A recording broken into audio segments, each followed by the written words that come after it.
Hi there, I'm AJ and welcome to the Beginner's Guide to Using GoDaddy. When you're first starting out, it can be a bit overwhelming trying to find your way around the GoDaddy website and your cPanel.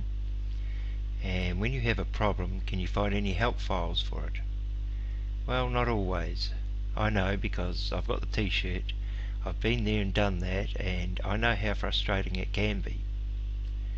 So in these videos I'm going to address the most common problems you might face, look at some of the questions that might come up, and hold your hand through the rough patches. So here's just a few of the topics we're going to cover.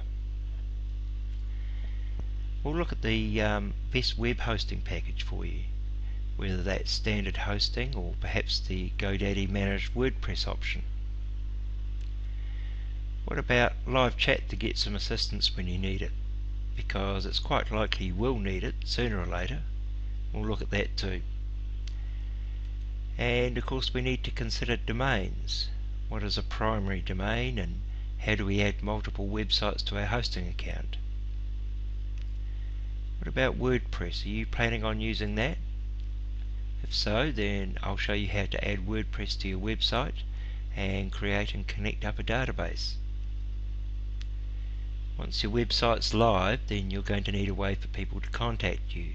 So let's take a look at how to create an email address using cPanel and connect that up to a contact form on the site.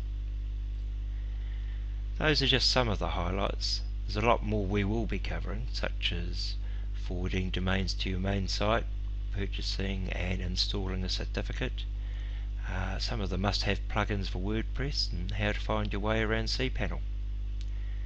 So just relax, sit back, and I'll try to guide you through the whole process. Creating a new site can be difficult and stressful, or it could be fun and rewarding. So let's get rid of all that frustration and make the whole process the way it should be, enjoyable.